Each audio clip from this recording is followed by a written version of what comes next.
BJP ಅವರು ವಿರೋಧ ವ್ಯಕ್ತಪಡಿಸ್ತಾ ಇದ್ದಾರೆ. ಓಲೈಕೆ ರಾಜಕಾರಣ ಮಾಡ್ತಾ ಇದೆ, ಮುಸ್ಲಿಂ ಓಲೈಕೆ ಸರ್ಕಾರ ಮಾಡ್ತಾ ಇದೆ. ನೋಡ್ರಿ, ಯಾರಿಗೂ ಓಲೈಕೆ ರಾಜಕಾರಣ ಮಾಡೋಂಥ ಪ್ರಶ್ನೆ ಬರುವುದಿಲ್ಲ.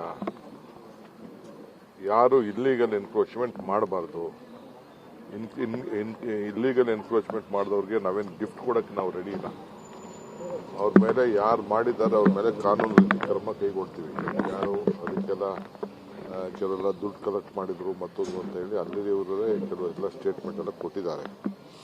ಕೆಲವು ಮಾನವೀಯತೆ ದೃಷ್ಟಿಯಿಂದ ನಮ್ಮ ಗೌರ್ಮೆಂಟಲ್ಲಿ ಒಂದು ಸ್ಕೀಮ್ ಇದೆ, ಏನು ಮುಖ್ಯಮಂತ್ರಿ ಹೌಸಿಂಗ್ ಸ್ಕೀಮ್ ಅಂತ ಒಂದು ಸ್ಕೀಮ್ ಇದೆ.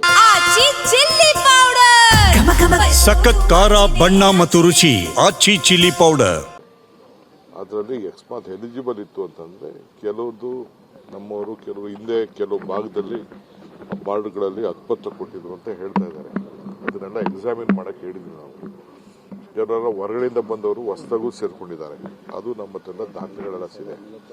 ಜಿನೈನ್ ವೋಟರ್ ಲಿಸ್ಟು ಮತ್ತೊಂದು ಡಾಕ್ಯುಮೆಂಟ್ಸ್ ಎಲ್ಲ ಕರೆಕ್ಟಾಗಿ ಇತ್ತು ಅಂತಂದ್ರೆ ಕೆಲವರಿಗೆ ರಿಹಾಬಿಲಿಟ್ ಮಾಡುವಂತ ಕೆಲಸ ನಾವು ಮಾಡ್ತೀವಿ. So many Kerala MPs have been saying that they condemn your statement when you said we don't want any interference from Kerala. Let they condemn, let they do whatever want. We know how to run the administration, we will run the administration. It is a state with a good governance. We don't want illegal encroachment. Unnecessary, if they want, let they have those, take their people there and let they give them whatever they want. They have not whatever they had promised earlier to the various people, including at the time of disaster, nothing they have done. But we know how to handle our people, we will do it.